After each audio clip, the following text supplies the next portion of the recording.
José Rodríguez, pues quien obviamente, gracias, quien obviamente no necesita presentación por todos nosotros, pues porque lo conocemos, ha sido profesor, fue profesor mío en la Universidad de los Andes, y pues el doctor Juan José, autor de varias obras, de artículos, conferencista, y quien, pues a quien admiramos académicamente un montón. El doctor Daniel Camacho, abogado también, quien tuve el gusto de conocer a través del doctor Juan José Rodríguez, pues porque en las redes se veía su obra, que es su tesis de la universidad, Los acreedores hostiles en el derecho concursal colombiano, que fue publicada por la Universidad de Granada, Colombia, que pues hemos tenido el gusto de leerla, y que, como se lo decía Daniel, siempre alega que hay personas interesadas en escribir en temas de insolvencia, porque pues es un tema que creo que a todos los que estamos acá nos apasiona, y es que es interesante, y también que gente joven y el interés está en esto, que vayamos teniendo nuestra próxima generación de abogados de insolvencia pues ya en trabajo.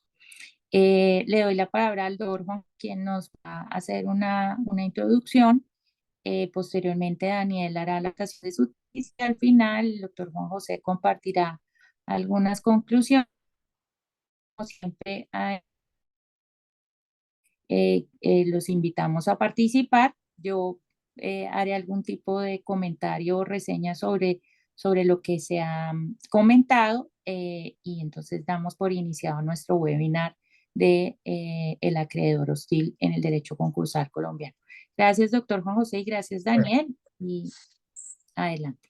bueno, primero, muchas gracias a Diana por la invitación, el reconocimiento y la felicitación hacia ella por el empuje, por las ganas y por esta iniciativa de este grupo que ella ha venido liderando desde hace un tiempo importante y que es un nicho por demás calificado para discutir, analizar y estudiar problemáticas que a todos nos aquejan en el escenario de la insolvencia. De nuevo, Diana, muchas gracias.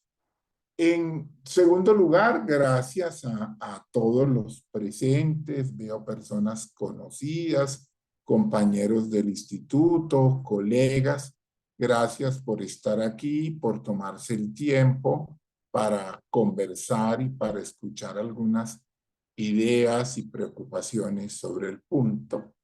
Y en tercer lugar, muchas gracias. Yo me siento muy complacido por la invitación, pero en especial porque, como lo dijo Diana, quien va a conversar hoy es un abogado joven que se ha interesado por estos temas, por el tema del acreedor hostil específicamente, y es grato para aquellos que ya llevamos un tiempo importante trajinando estos escenarios, ver cómo gente joven le apuesta al tema, se interesa, escribe, propone y debate. Esperemos que el escenario, pues que la presentación, por lo menos la mía, esté a la altura de lo que ustedes merecen, y que se genere un debate y una discusión bien interesante y enriquecedora para todos. Voy a compartir una pequeña presentación a ver si Diana me ayuda, por favor, y me habilita el compartir pantalla para poderla presentar. Listo, doctor Juan José, ya lo hice con. Muchas gracias. Bueno, ¿ven la pantalla? Sí, señor. Bueno, gracias. Entonces, para hablar, hoy nos convoca Diana para que conversemos sobre el acreedor hostil. Yo, antes de referirme al acreedor hostil, cuyo estudio corresponde a Daniel, quisiera hacer unas reflexiones muy elementales, muy básicas sobre lo que estamos viviendo en materia de procesos de insolvencia, y es lo que yo he llamado allí las nuevas categorías de acreedores en los procesos de insolvencia, perspectiva colombiana. Y he bautizado así el título de la intervención sobre una premisa muy básica.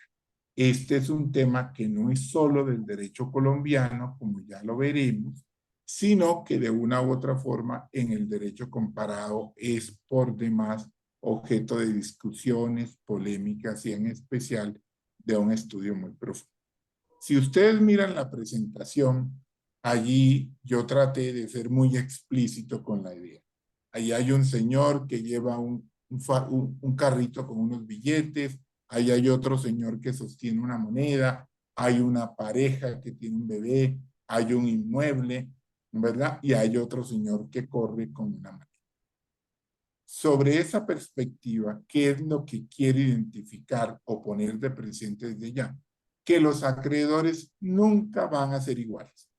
Y en esa medida creo yo que el error más frecuente del legislador y de los operadores jurídicos es entender que los acreedores son iguales, o por lo menos que los acreedores deben ser tratados en una misma condición.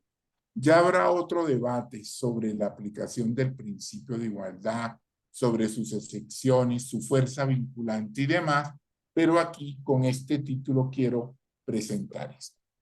La presentación muy rápidamente, una pequeña introducción a algunos tipos de categorías de nuevos acreedores, ¿verdad? O de nuevas categorías, y finalmente unas conclusiones para que luego Daniel aborde el tema que se le asigna. En primer lugar, y en cuanto a la introducción, ustedes ven un cohete y ven un metaverso. ¿Qué mensaje quiero transmitir? Y yo aquí también agradezco y reconozco el esfuerzo de Diana de impulsar a la gente joven a intervenir en estos espacios. ¿Por qué? Porque este tema pone de presente 4 ideas. La primera idea, estamos superando conceptos tradicionales. Hasta antes de la ley 550, nosotros teníamos simplemente en los escenarios de insolvencia acreedores que mirábamos por la vocación de pago. Sigue siendo importante la vocación de pago, sin duda, pero la vocación de pago no es el único criterio que la ley debe tomar en cuenta para efectos de definir la construcción de un acuerdo o para efectos de definir la forma de distribución de unos activos o, si se quiere en términos generales, la pérdida que deben soportar los acreedores en el escenario de la insolvencia. Entonces, hasta hace pocos años teníamos simplemente créditos calificados y graduados y hablábamos de clases y de grados. Eso hoy es complementado con distintas categorías o clasificaciones de acreedores. En segundo lugar, cuando veamos algunas de las hipótesis de lo que yo he denominado nuevas categorías de acreedores, estamos hablando de mayores poderes del juez.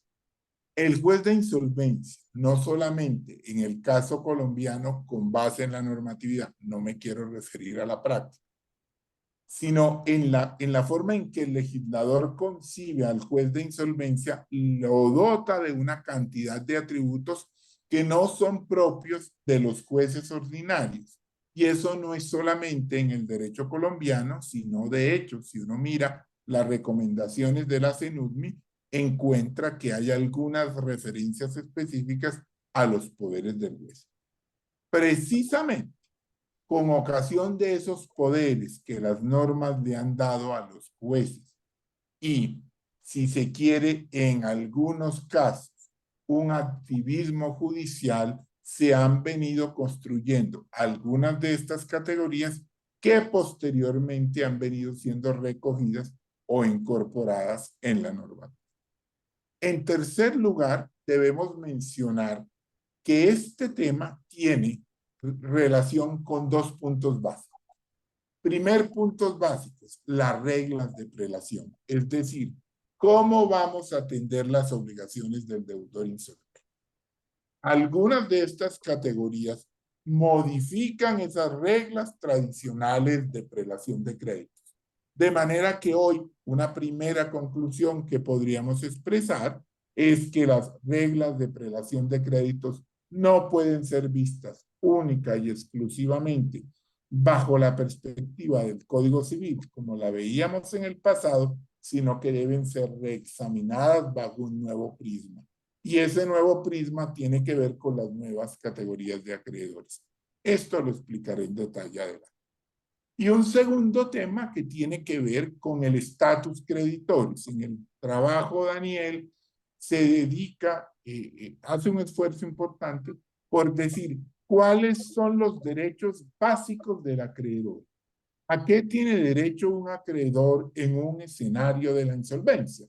Entonces uno diría, tiene derecho a recibir un pago, tiene derecho a comparecer, tiene derecho a intervenir, tiene derecho a participar en la construcción del convenio.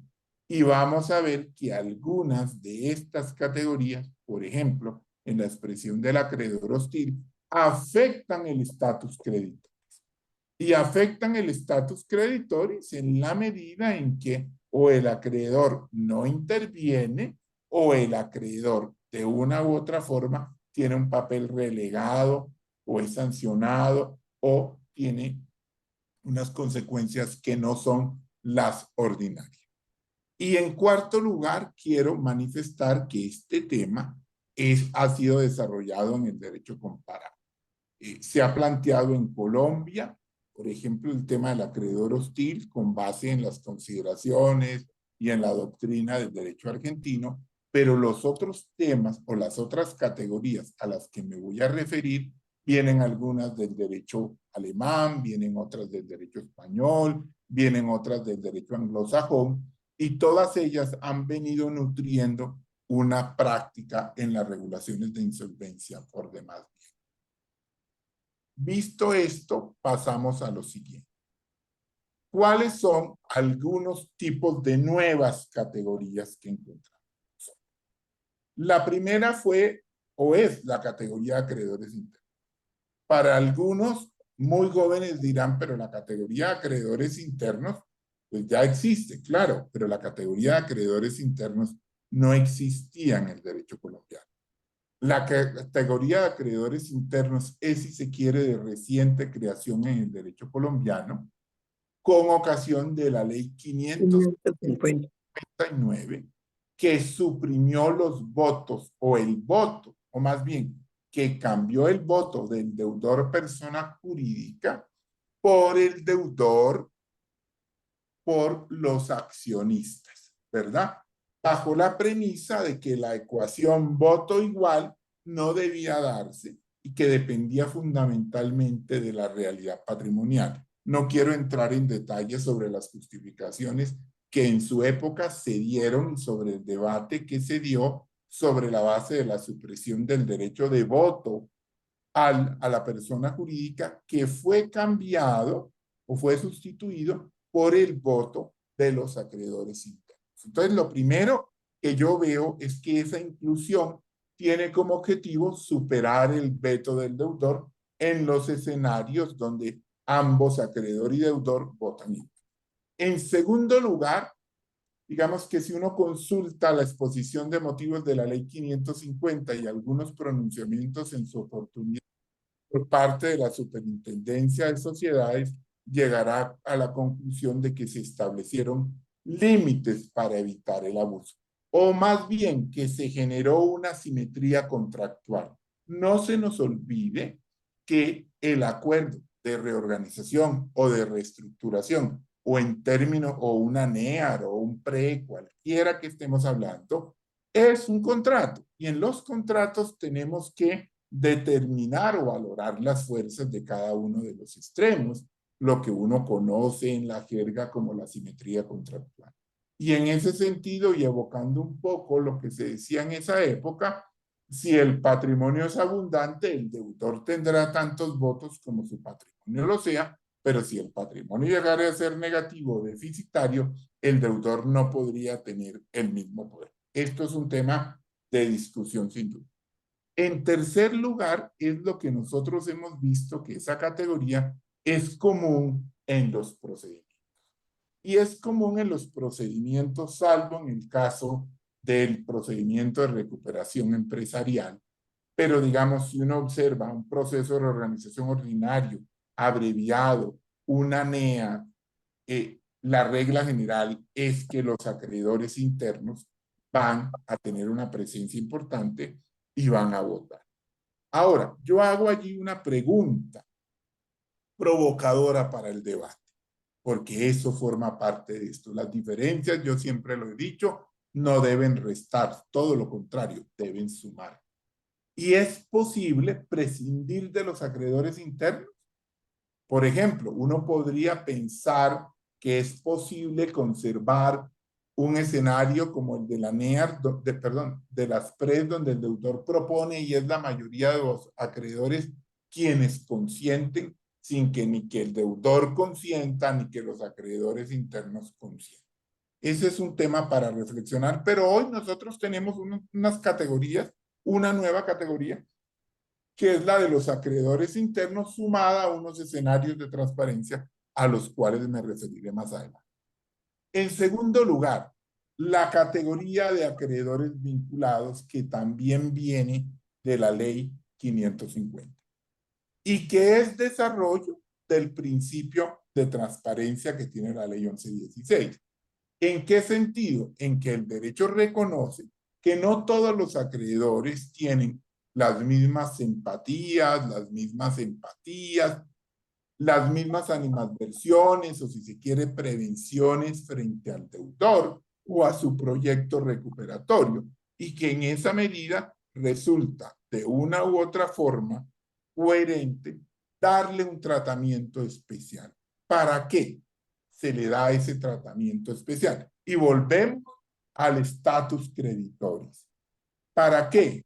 Para decir, estos acreedores tienen distintas razones, son cercanos al deudor y en esa medida es de esperar que su comportamiento no sea el propio de cualquier acreedor o de un acreedor, sino que es un acreedor muy cercano a la empresa, bien a los accionistas, bien a los administradores, ¿verdad? Y que en esa medida ese acreedor debería, de una u otra forma, tener un tratamiento especial. Y en este sentido, cuando uno mira, yo preparaba esta charla, encontraba y miraba las normas, encontraba cierto tufillo de prevención, de presunción de mala fe de las normas. Y en ese sentido, ¿dónde las vemos? En límites en el contenido del acuerdo y en la participación del acuerdo. Ya conocemos todos las reglas del parágrafo primero del artículo 32, las reglas referidas a qué pasa cuando un acreedor interno o los vinculados tienen la mayoría, hasta el límite temporal de los 10 años con los cuales todos hemos trajinado. De manera que aquí vamos a encontrar que detrás de la categoría de acreedores vinculados, además del desarrollo del principio de transparencia, hay claramente una intención del legislador acerca del establecimiento de límites en el acuerdo, fundamentalmente con miras a prevenir un posible abuso del derecho, que de una u otra forma es un denominador común con la categoría de acreedor hostil. La categoría de acreedor vinculado no necesariamente tiene relación con el orden de pago. Sin embargo, desde el punto de vista práctico, y se ha trajinado en los acuerdos privados, en la ley 550 en su época, hoy un acreedor vinculado, infortunadamente, y lo digo así, es asimilado a acreedor postergado. Y son dos categorías distintas. El vinculado no tiene que ver con el orden de pago. El vinculado tiene que ver con la formulación o más bien el diseño de la estructura negocial o de los mecanismos para efectos de la imposición del acuerdo. No es más.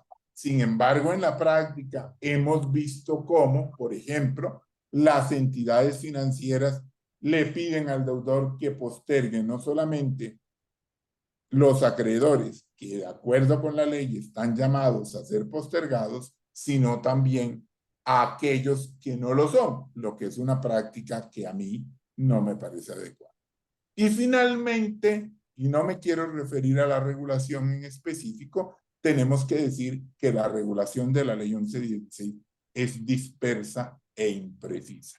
Si bien hay alguna mención en el artículo 24, por allá en el 30 se toca, en el 31, en el 32, en el 69 vuelve y se toca, pero digamos, el llamado que yo haría es a reconocer que esta es una categoría propia, distinta de las categorías referentes a acreedores postergados y que en esa medida debe ser atendida y estudiada con las notas que acabo de expresar. En tercer lugar, tenemos una categoría que yo hoy encontré preparando la conferencia y hasta ayer no la tenía, que es la categoría de acreedores excluidos. Parece un contrasentido o en el fondo puede encerrar un contrasentido. Porque eres acreedor del deudor, pero te excluyo. Eres acreedor del concursado. Tienes vocación de permanencia en el escenario concursal, pero por razones de política legislativa, yo te excluyo.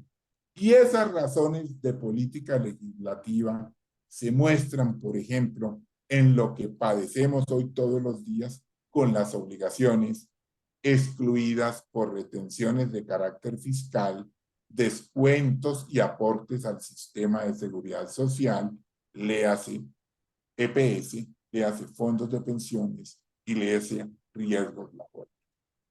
¿Qué hace el legislador? Reconoce que hay una obligación que está llamada a formar parte del concurso, no obstante, ¿qué hace el legislador? Lo que ustedes ven en la presentación, lo saca, lo excluye. Uno es otra segunda. Por ejemplo, la relacionada con las operaciones ejecutadas o los créditos derivados de operaciones del mercado público de valores. El legislador excluye esas como excluye a las operaciones o a las obligaciones de la seguridad social o como excluye las obligaciones por retenciones de carácter fiscal.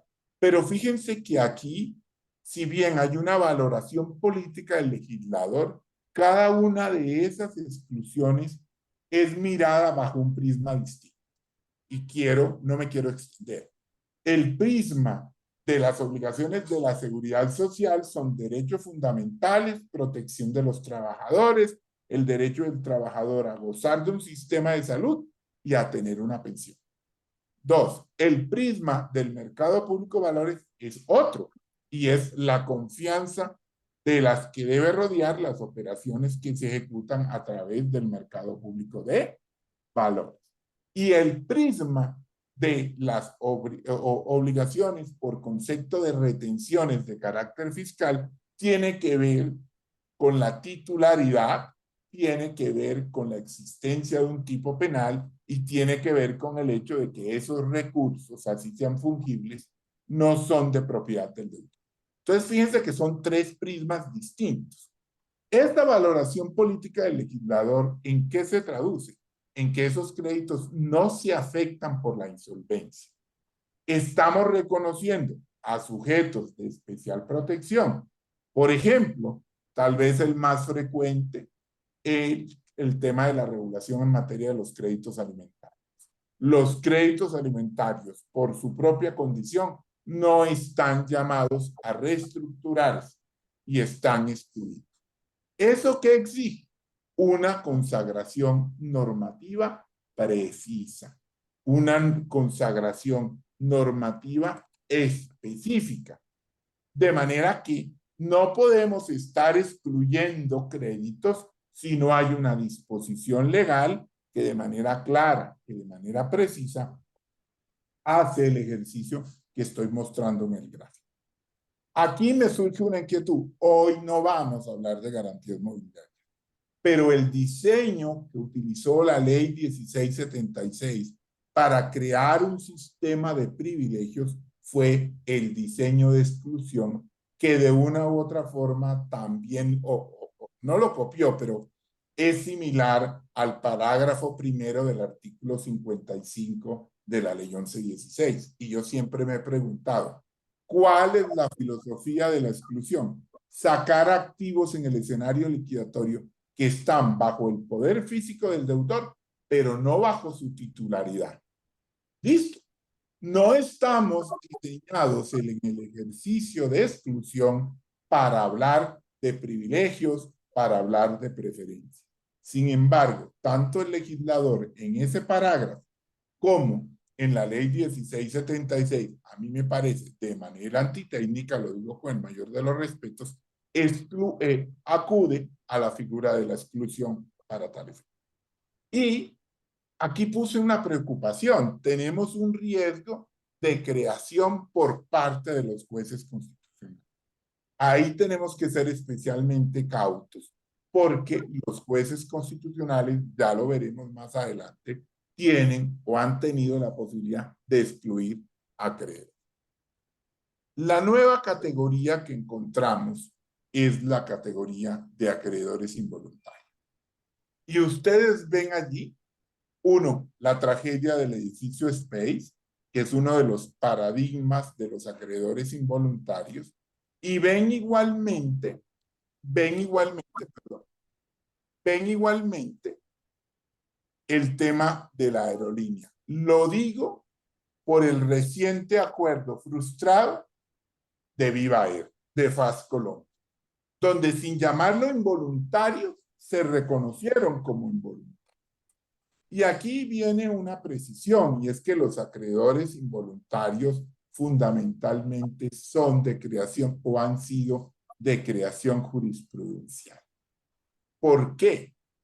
¿Y a dónde obedece ese tema de creación jurisprudencial o del reconocimiento de unos acreedores que lo son, pero no lo son?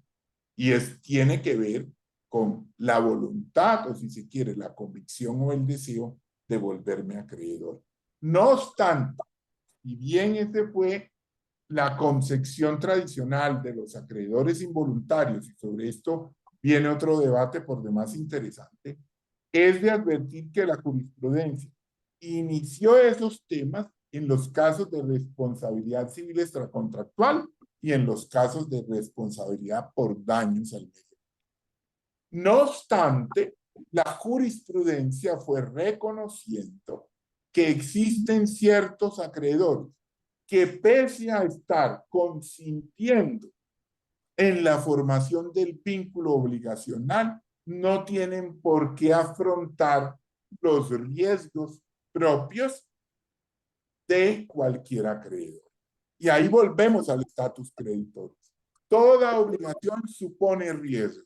¿Cuál es el riesgo? El incumplimiento del deber. ¿Y qué hacen los jueces?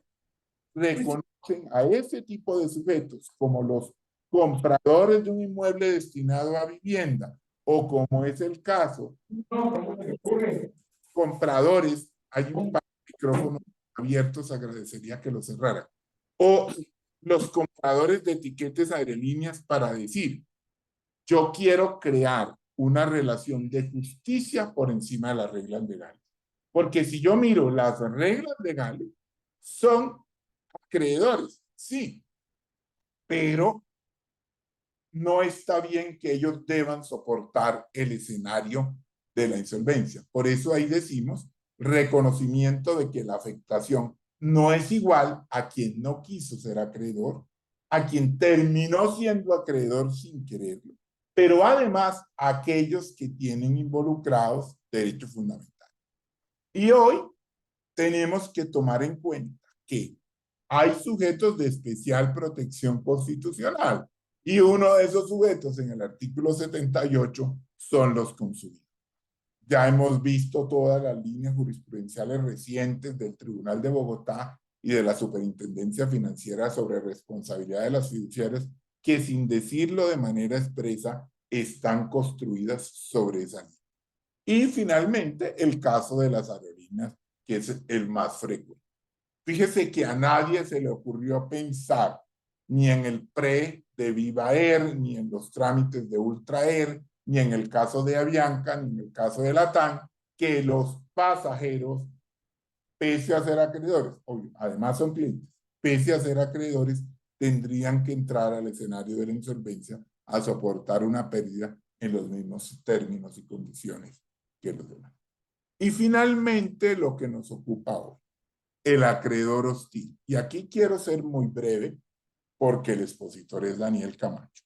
La primera es, eso corresponde a una creación jurisprudencial. Y yo les llamo la atención que vamos con denominadores comunes de creaciones jurisprudenciales, ¿verdad? Uno, el acreedor hostil. Acá vamos de ver el acreedor involuntario. Es un acreedor de creación jurisprudencial. Y entonces, ¿por qué el juez entra aquí?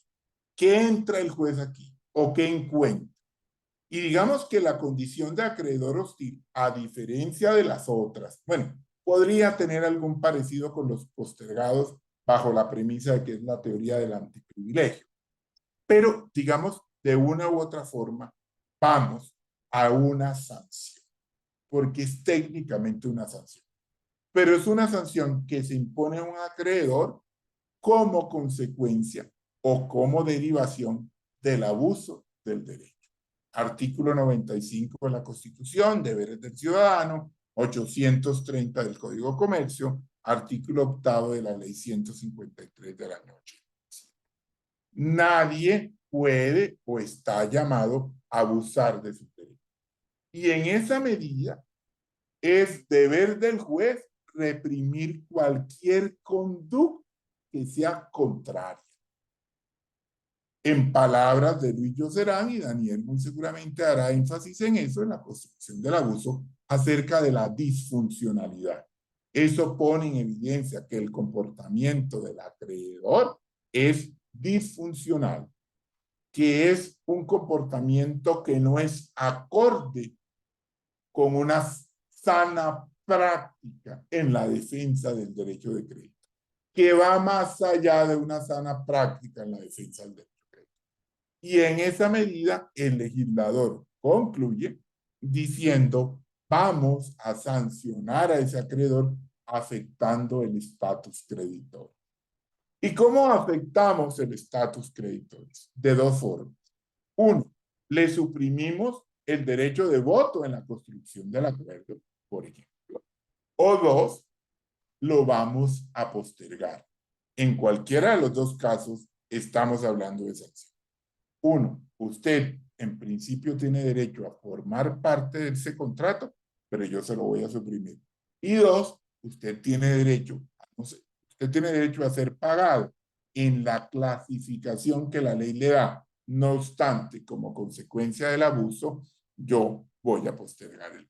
Y con esto cierro y me excusan el exceso en el tiempo de estas conclusiones para que entremos en materia.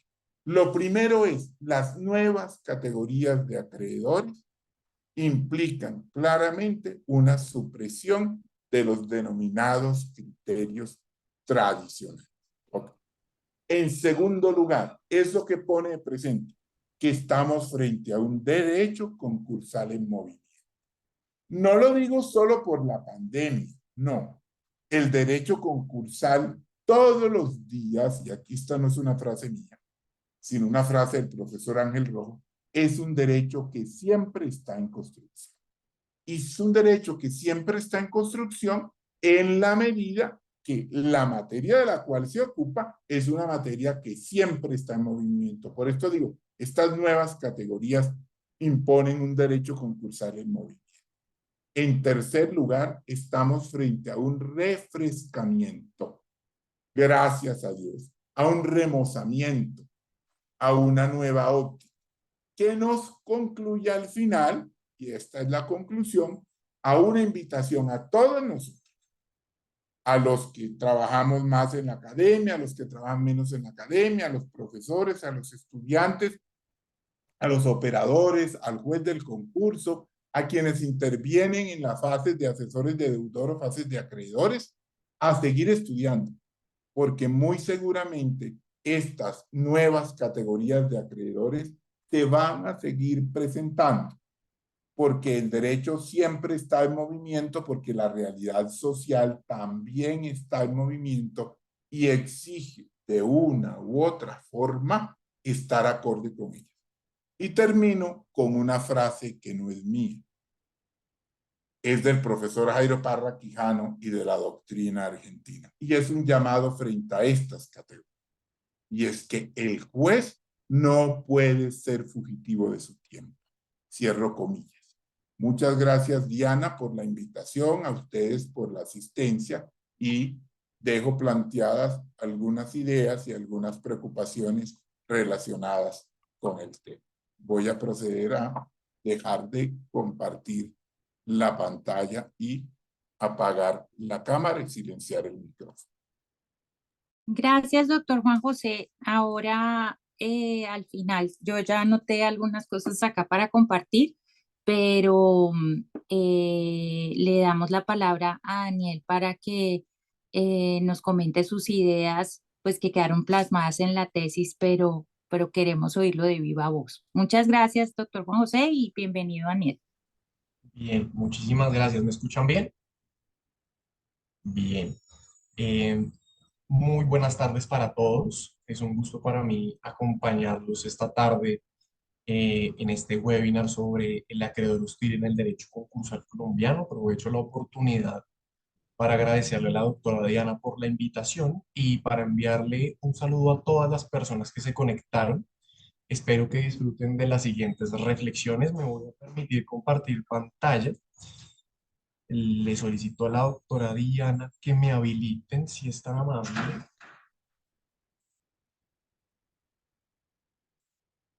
Bien, perfecto. Entonces, la estructura de la presentación va a ser la siguiente. En primer lugar, vamos a hacer una introducción, luego vamos a hacer una breve referencia acerca de los derechos y las obligaciones de los acreedores en el derecho concursal. Luego nos vamos a referir a la responsabilidad civil, al abuso del derecho. Con posterioridad vamos a analizar la figura del acreedor hostil y finalmente vamos a proponer unas conclusiones y una propuesta académica. Bien, introducción. La realidad económica mundial y nacional demuestra que el incumplimiento de las obligaciones es un riesgo al cual con mayor frecuencia se encuentran enfrentados los acreedores como una realidad inminente.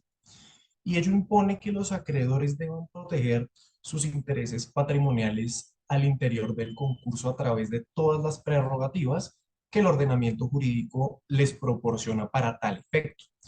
Sin embargo, yo llamo la atención en el sentido de indicar que la defensa crediticia que realice el acreedor al interior del concurso en ningún caso podrá ser abusiva, en ningún caso podrá ser excesiva, de mala fe o desleal. Pero también hay que tener en cuenta que el acreedor al llegar al escenario concursal llega con la prestación insatisfecha por parte de su deudor. Y ello es lo que legitima que el acreedor al interior del concurso realice una defensa crediticia desconfiada y celosa, debido a ese previo incumplimiento generalizado de las obligaciones. Bien, teniendo en cuenta eso, yo los invito a que reflexionemos acerca de la siguiente situación problemática y es, ¿qué sucederá en aquellas situaciones hipotéticas en virtud de las cuales se presenta ante el juez del concurso una solicitud de declaratoria de acreedor hostil? ¿Cómo deberá proceder el juez del concurso en esos casos? ¿Será posible que el juez del concurso declare la existencia de un acreedor hostil al interior del concurso? ¿Será que es posible que lo declare con fundamento en el abuso del derecho? ¿Será que lo debe hacer con fundamento en un daño? ¿Cómo debe tramitar la solicitud? Pues bien, para solucionar todas estas interrogantes, vamos a abordar lo siguiente. Muy bien. Derechos y obligaciones de los acreedores en los procesos concursales. En el trabajo de grado, como bien mencionaba el doctor José, esto se denominó el status creditoris, que no es otra cosa que los derechos y las obligaciones a grandes rasgos y de forma general que tienen los acreedores al interior de los concursos. Yo me atrevería a decir que solamente teniendo en consideración la Ley 1116 de 2006, a los acreedores les son reconocidos más de 50 derechos, pero no solamente les son reconocidos derechos, sino que también tienen deberes, también tienen obligaciones que tienen que cumplir. Y dentro de ellas me permito destacar las siguientes cuatro.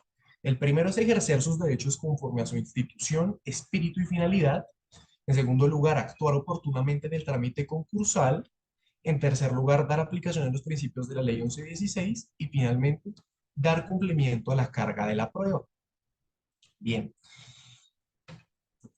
en tercer lugar, teniendo en cuenta que lo que vamos a realizar es valorar la conducta de un sujeto de derecho, resulta de vital importancia recordar una institución que es transversal a todo el derecho y es la responsabilidad civil, para lo cual planteo las siguientes preguntas, comenzando por la siguiente. ¿Qué es la responsabilidad civil?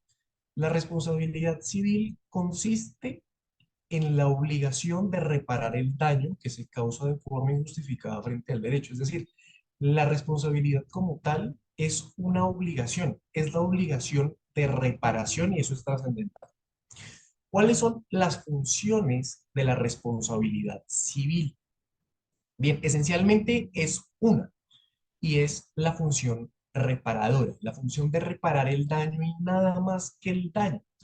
Sin embargo, existen otras dos funciones que fueron de trascendental importancia en la investigación jurídica que realicé y son las funciones sancionadora y la función preventiva. Bien, como un ejemplo de la función reparadora de la responsabilidad civil, yo traigo a colación la norma general de responsabilidad extracontractual prevista en el artículo 2341 del Código Civil, según la cual eh, el que daña paga, el que ha causado daño es obligado a la indemnización sin perjuicio de la pena principal que la ley imponga por el delito o la culpa cometida. Es una norma clara. La obligación de reparación es clara. Y como ejemplo de la función reparadora y de la función preventiva, yo traigo a colación una norma que todos conocemos, que es el artículo 82 de la ley 1116 de 2006. Mm, en la medida que nosotros ahí vemos claramente que se encuentra prevista una responsabilidad sancionadora y preventiva. ¿Por qué? Porque lo que la norma prevé es que cuando la prenda general de los acreedores sea desmejorada con ocasión de conductas dolosas o culposas de socios, administradores, empleados o revisores fiscales, los mismos serán responsables civilmente del pago del faltante del pasivo externo y ahí nosotros encontramos que no hay una relación de proporcionalidad en relación con el daño que comete el administrador, el revisor fiscal, el empleado o el socio con, con el deber condicionado, con la consecuencia normativa de la norma, que no es otro que cubrir el pago del faltante del pasivo externo. Puede que el daño hubiese sido valorado en 10 y el pasivo externo faltante por cubrir valga 10 pesos. De 1 a 10 no hay una relación de proporcionalidad y en esa medida yo afirmo que es una responsabilidad de carácter sancionatorio. Bien, ¿cuáles son los fundamentos de la responsabilidad civil?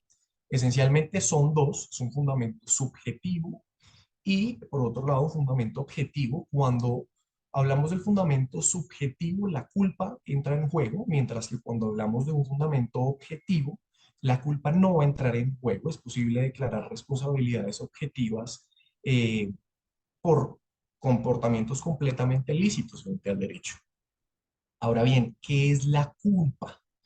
El Código Civil colombiano en el artículo 63 no nos define qué es la culpa. El doctor Andrés Bello no definió la culpa, pero sí expresó sus tres manifestaciones entre una culpa lata o grave, una leve y una levísima.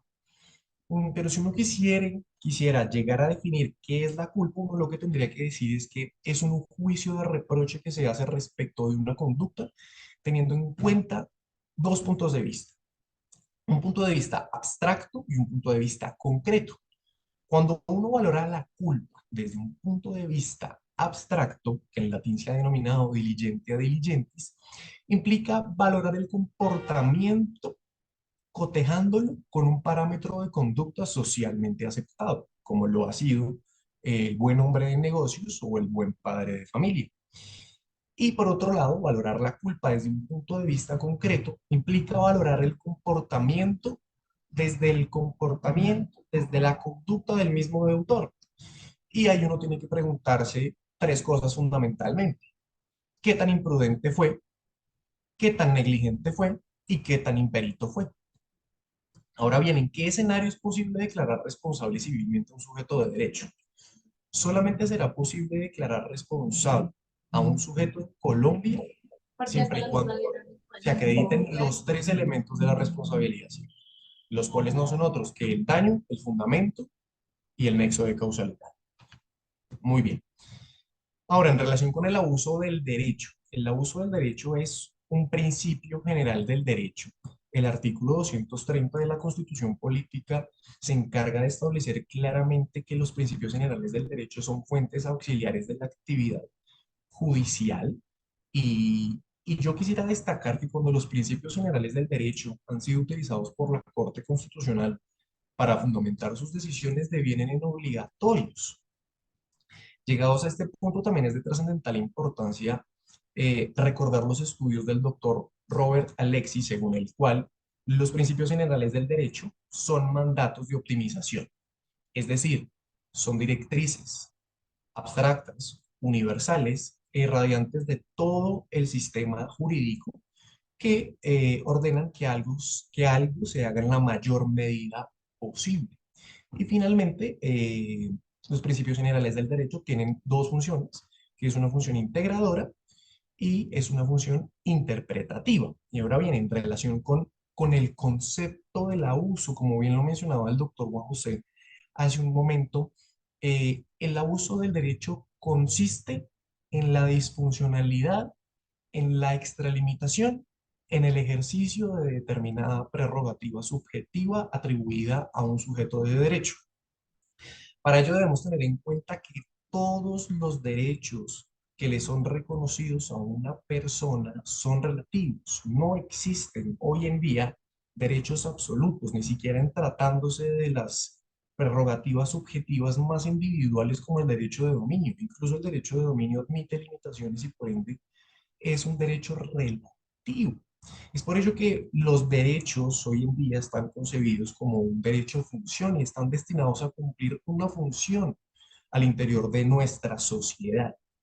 Y en la medida eh, en que su titular realice un comportamiento desviado a la institución, a la naturaleza, al alcance o en palabras del doctor Luis Lloserán, al espíritu del referido derecho, pues estaremos enfrente de un comportamiento completamente disfuncional y en consecuencia abusivo.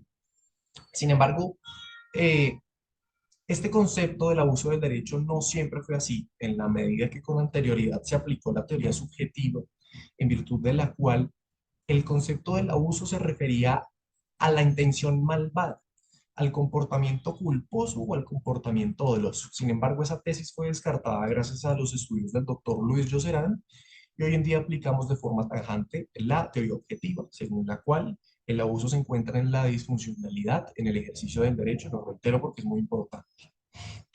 Bien, ahora, el abuso del derecho, ¿cómo se ha llegado a positivizar al interior de nuestro ordenamiento jurídico colombiano? Eh, para ello, primero voy a hacer referencia a las normas procesales. Eh, y es que, en realidad, las legislaciones procesales contemporáneas eh, propenden porque el proceso sea un escenario sin mancha, un escenario en el cual reine la buena fe, en el cual reine la moralidad, en el cual reine la lealtad.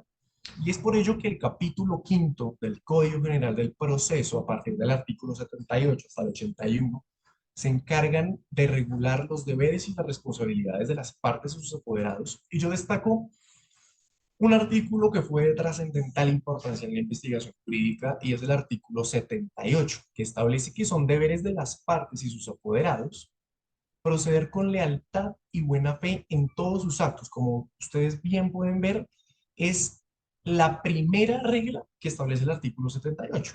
Y por su parte, el artículo 80 y 81, palabras más, palabras menos, se encargan de regular la responsabilidad en la cual incurren las partes o los apoderados que actúen de mala fe o de una forma desleal al interior del proceso, la cual, la consecuencia que va a ser la reparación de los daños y perjuicios que con sus actos abusivos o desleales hubiesen causado. Bien, ahora las expresiones sustanciales del abuso del derecho en Colombia. En primer lugar, tenemos el artículo 95 de la Constitución Política, en virtud de la cual son deberes de la persona y del ciudadano respetar los derechos ajenos y no abusar de los propios. En segundo lugar, tenemos el artículo 230 constitucional, según el cual los principios generales del derecho son criterio auxiliar de la actividad judicial, son fuente. Y tenemos un artículo también que fue de trascendental importancia en la investigación jurídica y fue el artículo 830 del Código de Comercio, según el cual el que abuse de sus derechos está obligado a indemnizar los perjuicios que cause. En esa medida, la consecuencia normativa de ejercer los derechos de forma abusiva es la obligación de reparación del daño. Bien, dicho lo anterior, pasamos a las conductas abusivas en el foro concursal. Bien, estas son algunas conductas que han sido catalogadas por parte de la doctrina nacional como abusivas y quiero que ustedes se enmarquen no solamente dentro de los procedimientos previstos por la Ley 1116 de 2006, sino también por los procedimientos de insolvencia previstos en los respectivos decretos de pandemia y en los previstos en el Código General del Proceso, es decir, los procesos de reorganización de persona natural no comerciante y los procesos de liquidación patrimonial. En primer lugar, tenemos la formulación de objeciones temerarias o de mala fe. Como todos sabemos, cuando se corre traslado de los proyectos de graduación y calificación de créditos y determinación de derechos de voto de determinada sociedad, los acreedores tienen el derecho legítimo a oponerse al reconocimiento que se efectúe, tanto del crédito propio como del crédito ajeno. En esa medida nosotros consideramos que existe una conducta abusiva cuando se objetan los proyectos para obtener un reconocimiento crediticio indebido. Es decir, no se le adeuda nada al acreedor, pero objeta para obtener un reconocimiento crediticio espurio. Y también encontramos que existe una conducta abusiva cuando el acreedor objeta créditos ajenos con el único propósito de presionar la compra de las acreencias. Ahí es donde llegan los compradores de cartera y adquieren esas acreencias objetadas en condiciones leoninas y abusivas. Es decir, el acreedor prefiere que le paguen ya, tener dinero ya en el bolsillo y evitar la contención que implicará resolver la respectiva objeción en la audiencia de resolución de objeciones.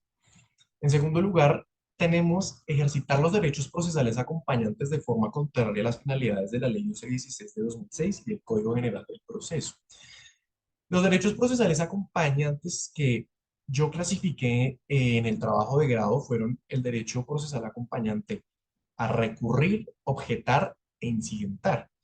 En la medida en que el ejercicio de dichos derechos, en la medida que dichos derechos procesales acompañantes sean ejercidos sin un fundamento, sean ejercidos sin un sustento y tengan como único propósito dilatar el proceso y estén en contravía de las finalidades de la Ley 1116 de 2006, nosotros consideramos que allí también hay una conducta abusiva en el foro concursal. En tercer lugar, revivir discusiones zanjadas adecuadamente en el concurso de acreedores por medio de la interposición de acciones de tutela. Esta es una práctica muy común también que hemos observado en la medida que existen providencias que se encuentran debidamente ejecutoriadas, se encuentran en firme y el acreedor alegando la vulneración de un derecho fundamental le ordena al juez constitucional que le imparta una orden al juez del concurso solicitando echar para atrás la decisión que ya se encuentra debidamente ejecutoriada, como por ejemplo cuando el auto el auto que aprueba la graduación y calificación de créditos está en firme, está debidamente ejecutoriado y por virtud de una orden de un juez de tutela le ordena resolver un recurso de reposición en contra de dicha providencia en determinado sentido, en uno u otro sentido. Nosotros consideramos que allí hay una conducta abusiva al interior del foro concursal. Bien, en cuarto lugar tenemos denunciar el incumplimiento de obligaciones post como mecanismo de coerción para el pago. Aquí yo debo mencionar que si bien la ley 1116 de 2006 le concede el legítimo derecho a los acreedores a denunciar el incumplimiento de gastos de administración y de las respectivas cuotas pactadas en los acuerdos de pago, el propósito de la norma, el espíritu de la norma, en ningún evento fue sustituir el proceso ejecutivo. Y lo que nosotros hemos visto en la práctica es que se vence la respectiva cuota, se vence el respectivo gasto de administración y el día siguiente está el acreedor presentando la denuncia de incumplimiento del juez del concurso para que se convoque la audiencia de incumplimiento.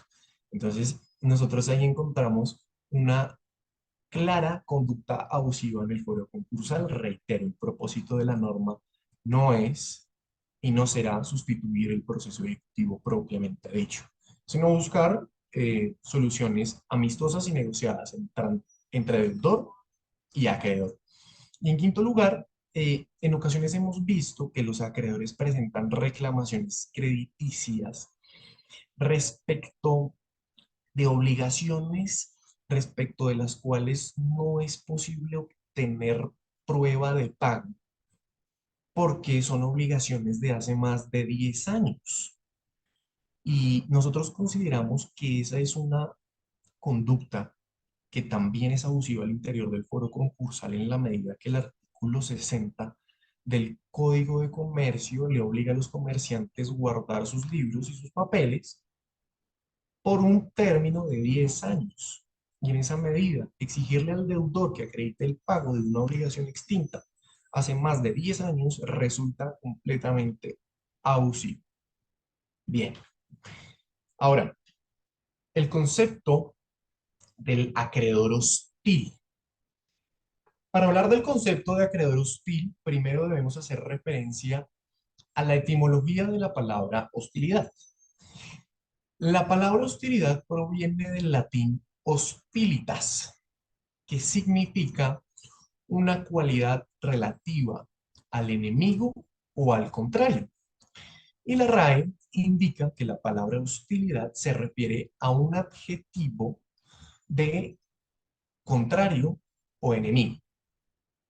Bien, algo trascendental, que lo voy a decir ya, y es que en Colombia el concepto de acreedor hostil no se encuentra positivizado. En ninguna norma del derecho concursal ni del derecho común nosotros vamos a poder encontrar la positivización de esta figura. Y en esa medida no es posible declarar su existencia. Eso está ya en contravía del principio de legalidad y estaría en contravía del principio del debido proceso.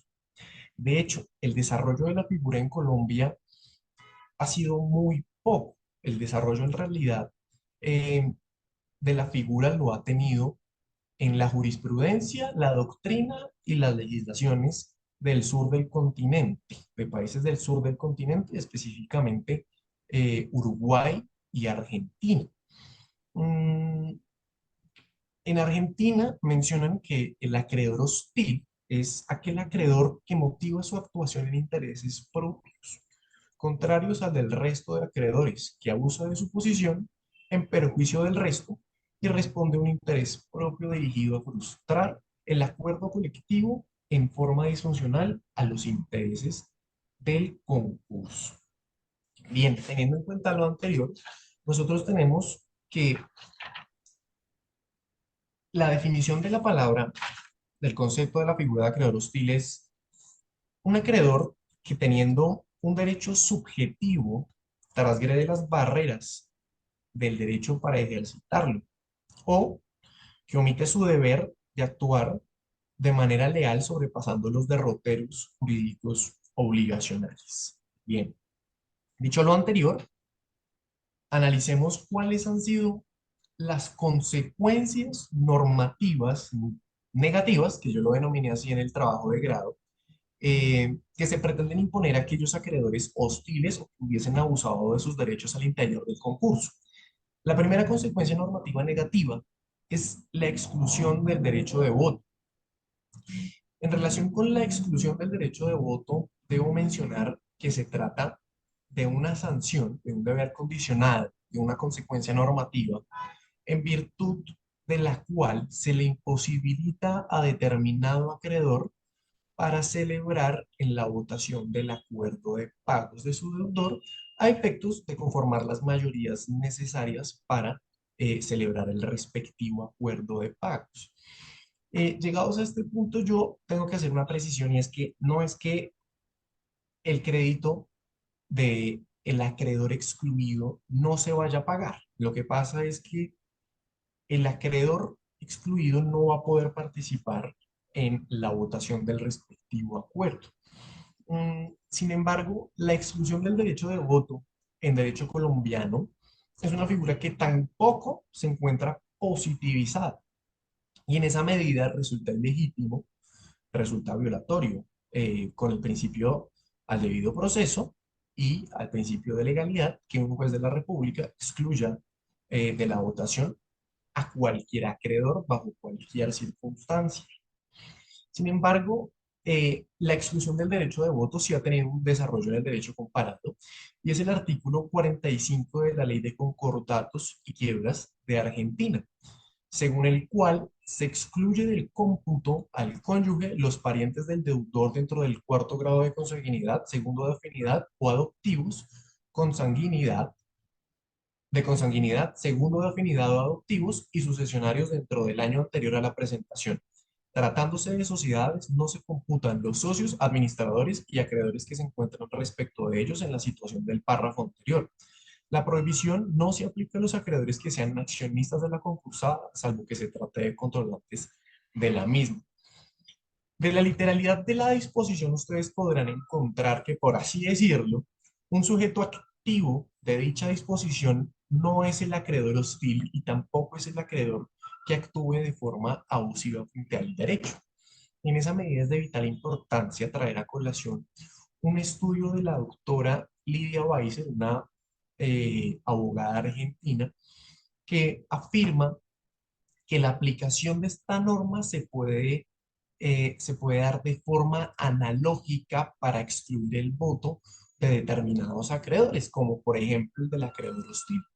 Ella en sus investigaciones jurídicas trae a colación unos casos en los cuales se llegó a excluir de forma analógica los votos de ciertos acreedores. Se valió de dos ejemplos. El primero fue un acreedor que ostentaba también la calidad de competidor hostil y respecto del cual se excluyeron sus votos para a efectos de celebrar el determinado acuerdo de pagos. Y otro caso en el cual un acreedor no aceptó una propuesta de pagos que era completamente satisfactoria a sus intereses patrimoniales. Y en esa medida lo que se dijo es que actuó de forma abusiva y se justificaba la exclusión de sus derechos de voto. Bien, eso en relación con la exclusión del derecho de voto. Ahora bien, en relación con la postergación de las acreencias, debemos decir que esta figura sí se encuentra positivizada al interior del derecho concursal nacional en el artículo 69 de la Ley 1116 de 2006. Sin embargo, la norma no te da una definición clara. De hecho, no define qué es la postergación de creencias. Simplemente se encarga de mencionar que la atención de unas obligaciones se dará luego de las demás.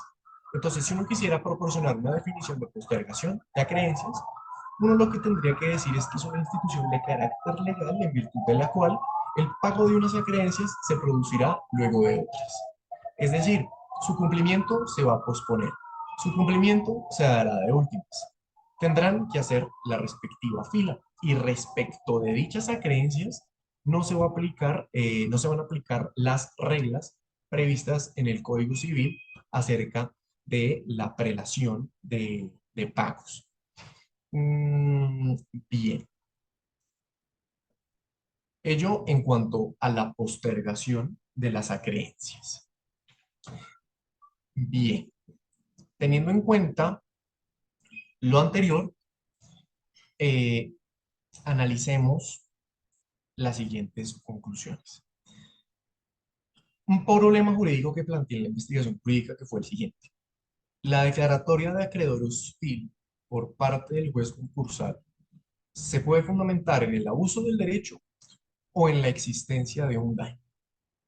Para ello, lo que yo tengo que decir, y lo más importante que tengo que decir en este punto es que jurídicamente no es de recibo, jurídicamente no es viable declarar algo que no existe.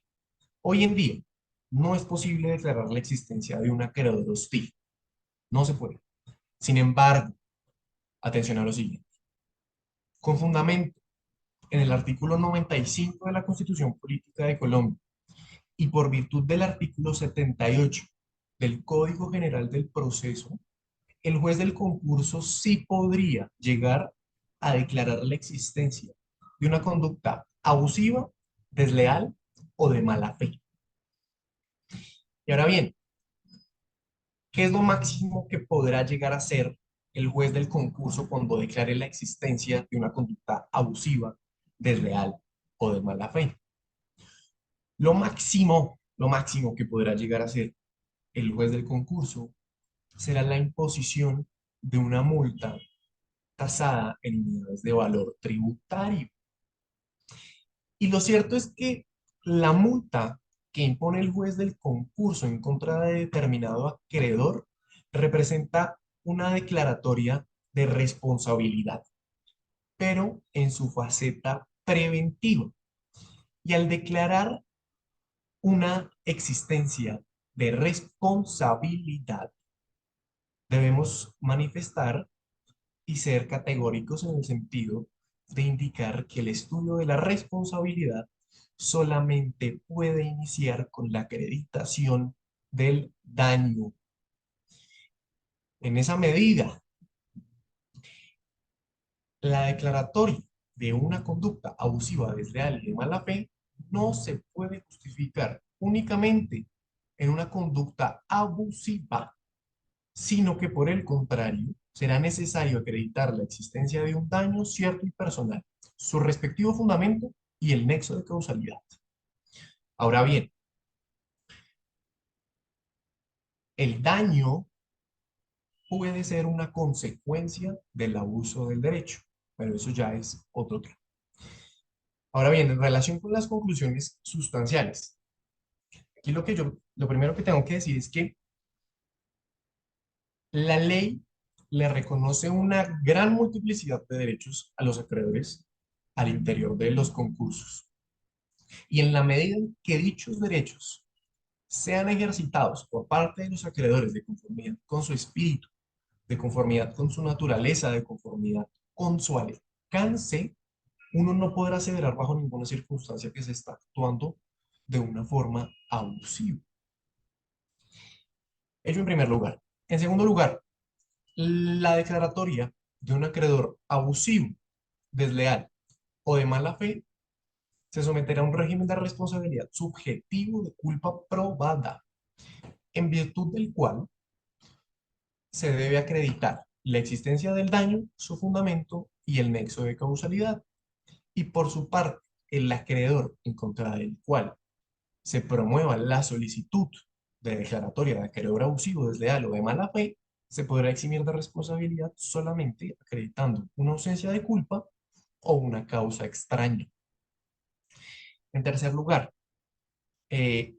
haciendo referencia a la multa que se impone. La multa que se impone representa una declaratoria de responsabilidad, pero en su faceta sancionatoria y preventiva, en la medida que con esa multa no se está reparando ningún daño, en la medida que con esa multa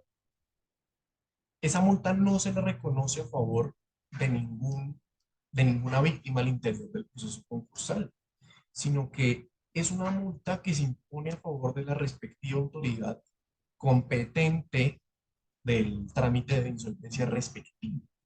Y en segundo lugar, porque no hay una relación de proporcionalidad entre el daño y la multa que se impone.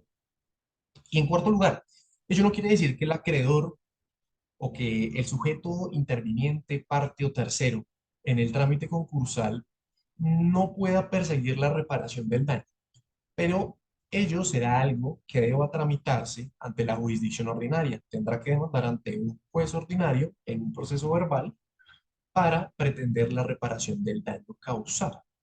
Y ello es así porque el juez del concurso no tiene la competencia suficiente para reconocer, para declarar eh, responsable a un sujeto en su faceta reparadora y ordenar la reparación de un daño. La competencia de los jueces, en este caso, el juez del concurso se debe limitar a la competencia que le es prevista a partir del artículo 24 del Código General del Proceso. Y como conclusiones finales, llamo la atención de ustedes en el sentido de indicar que el acreedor, al llegar al concurso, por regla general, llega con la prestación insatisfecha por parte de su respectivo deudor. Y eso, ese previo incumplimiento generalizado de las obligaciones por parte de un deudor concursado determinado, es lo que faculta a que el acreedor despliegue una defensa crediticia desconfiada, celosa, exhaustiva, precisa, minuciosa. Y lo cierto es que una defensa crediticia que se caracterice por ello no podrá ser entendida en ningún evento como una conducta abusiva, desleal o de mala fe, sino que por el contrario deberá ser entendida como lo que en realidad es, nada más y nada menos que el ejercicio sensato, prudente y diligente de prerrogativas que la ley le asigna a determinados acreedores. Y para condensar todo el análisis, lo siguiente.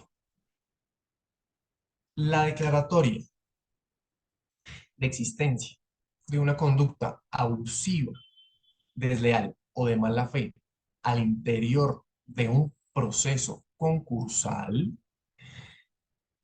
deberá tramitarse al interior de un incidente procesal sometido a un régimen subjetivo de culpa probada, en virtud del cual el incidentante deberá acreditar la existencia de un daño, de su fundamento, que en este caso va a ser subjetivo, es decir, va a tener que demostrar una culpa o un dolo, y el nexo de causalidad entre el daño y su fundamento. Y por su parte, el acreedor respecto del cual se promueva el incidente, la declaratoria de acreedor abusivo, desleal o de mala fe, solamente se podrá exonerar de responsabilidad demostrando una ausencia de culpa o eh, una causa extraña. Bien, teniendo en cuenta todas las problemáticas que acabo de plantear, teniendo en cuenta los vacíos en la regulación existente, yo en el trabajo de grado realicé la siguiente propuesta académica de cambio en la legislación, y es la siguiente.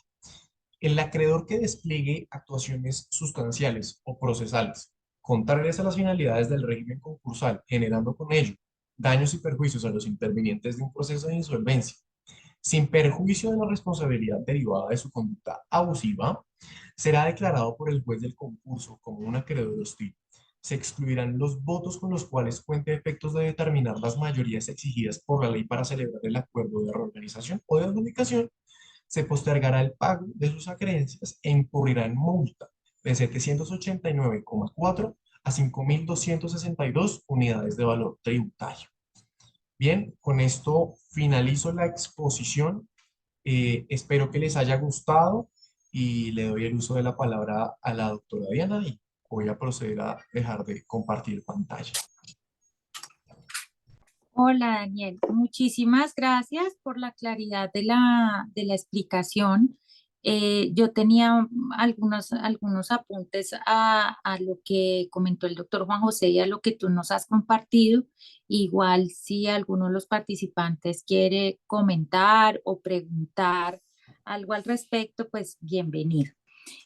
Respecto a lo que comentaba el doctor Juan José, yo tenía aquí varias cosas y es que efectivamente sobre esas nuevas categorías o esas categorías que hemos visto que se han venido discutiendo en los diferentes escenarios concursales. Lo primero, yo me acuerdo mucho de la clase del doctor Juan José y la explicación en uno de sus autos cuando fue delegado y es el tema de la igualdad entre iguales, es decir, la igualdad no puede ser un principio que atraviese todas las clases en materia de derecho concursal, sino que los que están en determinada clase pues tienen derecho a ser tratados de determinada manera. Pero incluso aún en ese caso, hemos visto cómo en temas de jurisprudencia o de fallos constitucionales, a titulares de derechos laborales también se les ha hecho una diferencia dependiendo si son sujetos que merecen determinada protección. Entonces vuelve las subclases dentro de las clases que tanto hemos comentado. El tema de que la vocación de pago no debe ser la única consideración, yo coincido en eso, porque efectivamente hay diferencias en lo que reclama cada una de las partes. Por ejemplo, eh, a mí no se me ocurre objetar un laboral salvo que sea vinculado, ¿sí? No, nunca lo he hecho. Y en la oficina la regla es esa, nosotros no objetamos laborales, salvo que sea un vinculado. Igual eso quedó subsanado porque al doctor Juan José y a mí también nos tocó en una época en que aparecían esas conciliaciones a puertas de la liquidación y que eso vino a ser solucionado por el artículo 69. El tema del acreedor interno, sabemos que fue la forma de desbloquear el veto que se generaba en los escenarios concordatorios, donde el deudor decía, no, yo no firmo, ustedes pueden estar todos de acuerdo, pero yo no voy a votar ese acuerdo concordatario. Cuando el doctor Juan José lo mencionó y que si valía la pena prescindirlo, no, me fue a mirar que en el decreto 99, de 99 del 2018, en el artículo 2.2.2.13.3.3, para efectos de la validación de acuerdo extrajudicial, excluyeron al acreedor interno. Quiere decir que ya lo tenemos excluido en un escenario y me fui al decreto 065 a ver si lo habían derogado y no, ese se mantiene. Quiere decir que hay un escenario concursal hoy por hoy donde el interno está excluido. Efectivamente, el interno se le tiene de pronto esa suspicacia propia de pronto va a abusar de su mayoría. Y creo que hemos tenido en el caso, pues que todos hemos mencionado de Fajove, en el que el juez del concurso dijo, esto está muy cerca del 50, esto está como raro, ¿no? Pero pues la norma está referida a una mayoría especial, entonces finalmente eso se cayó vía acción de tutela, que ahí tengo acá también un comentario de lo que decía Daniel. El tema de los vinculados de una similar negativa y es vincular a la postergado, ¿no? La superintendencia ha dicho, postergados son los del 69, vinculados es para efectos de una revelación, no porque tenga que pagárseles de otra forma, sino que para efectos de votaciones van a ser considerados. Pero sí, efectivamente, a veces se entiende vinculado igual postergado y no debería ser así, porque muchas veces los vinculados son los que le han dado la mano al empresario. Entonces, zona, esa fuente natural de recursos frescos que todos echamos en falta cuando estamos en un proceso concursal. En cuanto a los cedidos, ahí tenía una anotación y es que ya no hablamos de los anticipos públicos, porque como los anticipos públicos se eliminaron en la contratación estatal, pero tuvimos también la diferencia de si era un anticipo en privado, si hacía parte y si era público, no hacía parte, por ejemplo. Y los involuntarios, que efectivamente cada vez yo creo que van a ir aumentando, y más con el tema de las constructoras que tratamos hace unos días en uno de los foros en uno de los webinars, y seguramente van a venir otros casos. Obviamente, el involuntario tampoco existe en la norma, pero el juez de insolvencia, que es juez constitucional también, pues obviamente tiene que ponderar. Por ejemplo, está el auto del doctor Polanía que habla del consumidor de vivienda, que le dice no puede ser un gasto de administración, pero lo reconozco en primera clase, o el de la doctora Ángela María Echeverry, que hoy nos acompaña, en el que revoca el fallo, el primer fallo, y dice no, sí hay que reconocerlo porque está de por medio la salud y derecho de rango fundamental. En cuanto a lo que dice Daniel, me acordé mucho de un comercial de hace muchos años, ya ni vemos televisión, pero no sé si se acuerdan que era un comercial de los directorios de Publicar, el directorio de páginas amarillas. Entonces estaba el señor buscando brujas, brujas, y no aparecían. Pero entonces el dicho decía, pero que las hay, las hay. Entonces, así no esté en la norma que no hay acreedores hostiles, lo cierto es que sí puede haber acreedores hostiles, pero aquí empato con otra idea, Daniel, y para no alargarme, y es, tú decías, claro, el concepto de dónde viene el acreedor hostil es el que es contrario, ¿cierto? Yo quisiera preguntarme, ¿qué acreedor no es contrario? Todos los acreedores son contrarios. Nadie quiere que su deudor se vaya a concurso porque no quiere someterse a esa suerte. Yo creo que el estar en contra de esa situación, ¿cierto? Que después le toca aceptarla porque pues es un régimen que llama a todos a participar. Lo cierto es que hay un límite y efectivamente tú propones el tema del incidente, hablas de las cargas de las partes o los deberes de las partes y de sus apoderados, pero creo yo que, como le decía el doctor Juan José, el juez concursal, según el artículo quinto, tiene amplias facultades para ordenar lo que considere pertinente para la finalidad del proceso. En esa medida, creo yo que podría, en uso también de los deberes que tiene el juez en el CGP, conminar a las partes y decirle, si no lo sanciono, le pongo una multa, porque es que yo no creo, hay solo un caso, me van a corregir si me equivoco, de pérdida de votos en la 1116, y es cuando el vinculado no revela su vinculación antes de audiencia. Allí hay un caso de pérdida de votos, el 50% de los votos se pierden en ese escenario, como una sanción por no decir la verdad.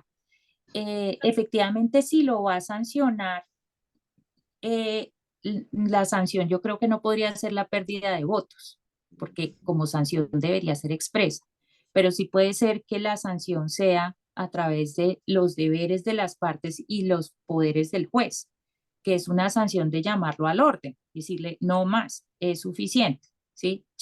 Y me llamaba la atención, no sé si por inocente, pero un poco el tema de objetar para para presionar la venta de las obligaciones. Eso me parece de un siniestro absoluto. Pero pues obviamente si tú le dices es porque se presenta también. Entonces, creo que felicitaciones por el trabajo, el análisis es profundo, nos llevas al escenario de la responsabilidad civil, pero yo lo que te digo es, un deudor en problemas no se va a ir contra un acreedor difícilmente a un proceso de responsabilidad civil. Tú lo formulas a través de un incidente, pero pues también sería difícil. E igual aquí hay una cosa que nos ha pasado en unos procesos, y es que el juez está calificando la tal y lo rechaza de plano, es decir, no abre el incidente. Entonces podría decir, ay, no, aquí están pidiendo una responsabilidad, yo no le veo mérito, ¿cierto? Entonces elimino eso. Entonces me tocaría de pronto irme por jurisdicción ordinaria, y yo lo que te digo es que como deudor y los que hemos sido asesores de deudores, lo que uno necesita es solucionar problemas, no buscarse otros. Entonces por eso uno diría, lo mejor sería que el juez estuviera ahí.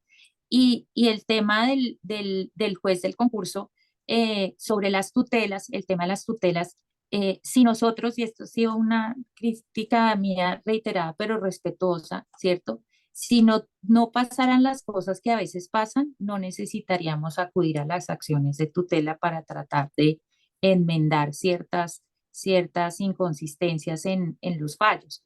Pero, pero yo sí creo realmente que la categoría y muy bien la propuesta, ojalá que yo creo que nos vamos cada vez encaminando más a la necesidad de un nuevo proyecto de ley de insolvencia que integre buena parte de estos mecanismos o de estos temas y pues obviamente tú ya tienes una propuesta que yo creo que sería muy interesante.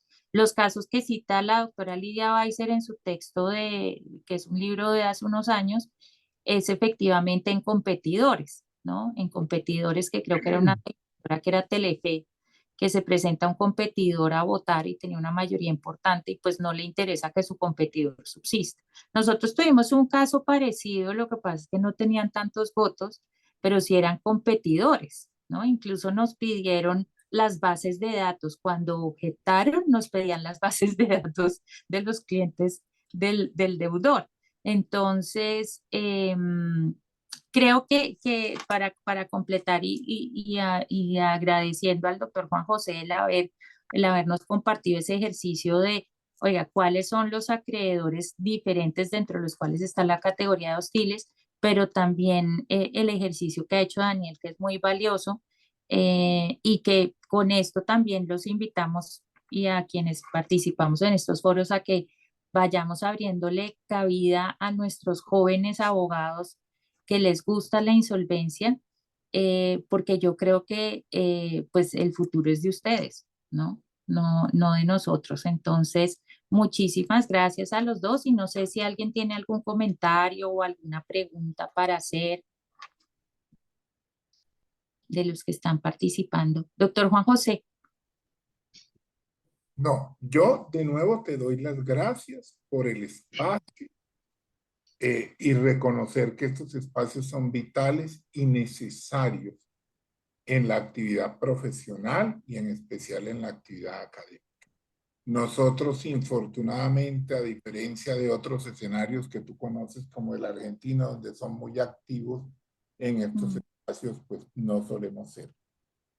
Solo una mención final, y es que da orgullo ver a Daniel y el trabajo que hace, ¿verdad? Y ver que la gente joven se interesa, profundiza, se esmera y propone cosas con las cuales uno, por Sí, ejemplo, no puede no estar de acuerdo, pero están bien propuestas, bien fundadas. Digamos, yo comparto la misma preocupación de Diana en que el solo hecho de una acción de tutela no significa no. que el acreedor per se sea un Mm, acreedor hostil o temerario. Habrá que analizar cada caso en concreto, en mm, particular porque yo creo, y eso será muy seguramente materia de otro debate, nosotros debemos repensar la segunda instancia en los trámites de insolvencia mm. o unos escenarios de profesionalización de quienes fungen como operadores de insolvencia, porque infortunadamente hay unas circunstancias que son bien complejas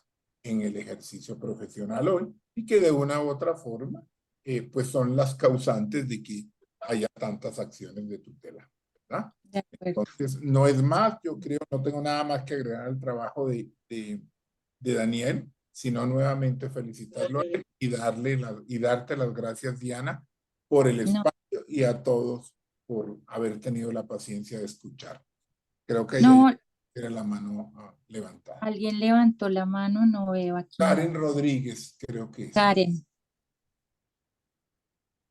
Hola, ¿qué tal? ¿Cómo están? Buena noche para todos. buenas. Hola, Karen. Bueno, primero sí, felicitarlos por la información brindada. Es súper interesante todo el tema. Y hacer pues un comentario importante a lo que él propone y es frente a los procesos de no comerciantes, ¿sí?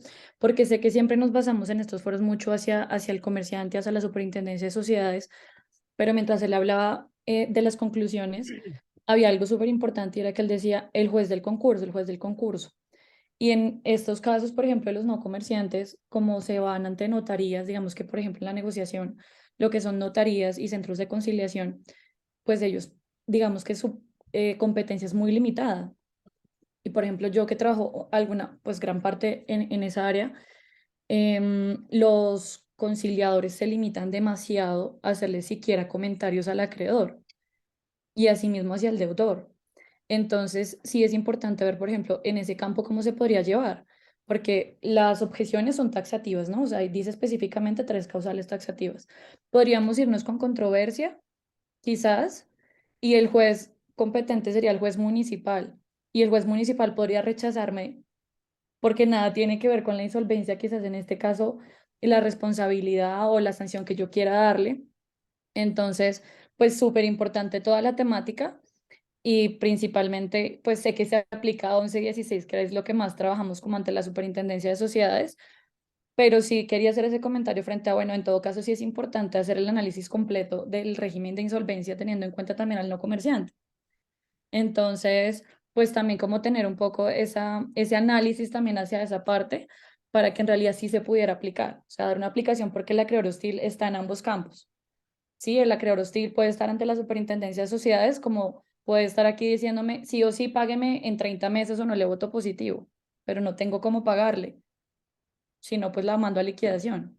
¿Sí? Entonces, y asimismo lo hacen con otros mecanismos, objeciones como él lo dice, las objeciones también se ven mucho acá para el tema de las votaciones, de que se reconozca un capital diferente. Entonces, sí quería hacer simplemente como ese comentario de que en todo caso es importante estudiar también cómo se podría dar la aplicación al no comerciante, si podría ser quizás con una controversia, porque allí el incidente de plano, el conciliador podría decirme no procede, porque es objeción o controversia. Y si no tiene nada que ver con lo que está dentro de la negociación, podría ser una controversia, pero pues será parte del juez municipal. Y también, como lo decía el doctor Juan José, pues obviamente vamos a tener que a futuro empezar a capacitar más a los jueces, ya que ni ellos mismos, aun cuando tienen muchos casos, tienen el conocimiento suficiente para fallar sobre algunas cosas, como son gastos post en un proceso de liquidación. No los reconocen, ¿sí? Entonces, temas tan básicos como eso uno dice, pues un juez de la República que maneja todos los casos debería saberlo, ¿sí? Entonces, sí sé que vamos a ir avanzando mucho y como lo decía, el derecho concursal está en movimiento y ya digamos que será mi apreciación. Y en todo caso, pues muchísimas gracias por este espacio. Karen, no, se me ocurre a mí que hoy precisamente en el Instituto Iberoamericano hubo un webinar que está publicado en Facebook de Libero, que hablaron sobre el concurso de persona natural no comerciante en la visión española, chilena, mexicana y colombiana, incluso argentina. Y en este momento está haciendo tránsito el proyecto de ley de reforma a los artículos de la ley 1564 o al Código General del Proceso sobre persona natural no comerciante. Valdría la pena quizás hablar con el doctor César Ucros, que ha estado muy metido en el tema de ese proyecto, pues si hay la posibilidad aún de incluir algún tipo de, igual creo que en el proyecto, si lo ves, Karen, en el proyecto se amplía ese objeto a cualquier controversia. Entonces, inclusive con esa ampliación de a cualquier controversia, uno podría, pues por el tema procesal del deber de las partes, aunque estén en sede de conciliación, pues quizás uno pues llamar como un poco al orden porque y también respecto del deudor, uno siempre debe pensar en las dos caras de la moneda, uno no puede pensar en una sola porque si no, pues queda como desequilibrado. Pero muchas gracias y si quieres me escribes y te pongo en contacto con, pues podemos hablar con el doctor César Ucros para ver qué piensa él de pronto la posibilidad de, pues porque ya se está ampliando a cualquier controversia, pero si hubiera espacio para hablar de la hostilidad del acreedor dentro del proyecto, porque efectivamente como es persona natural, no comerciante, está mucho más expuesto, creo yo, porque no tiene tantas herramientas ni es un profesional del comercio para poder lidiar con esa situación. Pero muchas gracias. Ya hay muchos que se han ido despidiendo y dando las gracias. Como les digo, el webinar va a quedar colgado en YouTube. Yo les enviaré el link para que se pueda compartir. Gracias otra vez a todos. No sé si hay más preguntas. Muchas gracias, Diana. Muchas gracias a todos y que descansen. Muy amables por la invitación. Lo mismo, muchísimas gracias. Gracias a todos. Dios me los Muchas gracias. cuide. Abrazo. Muchísimas gracias a todos.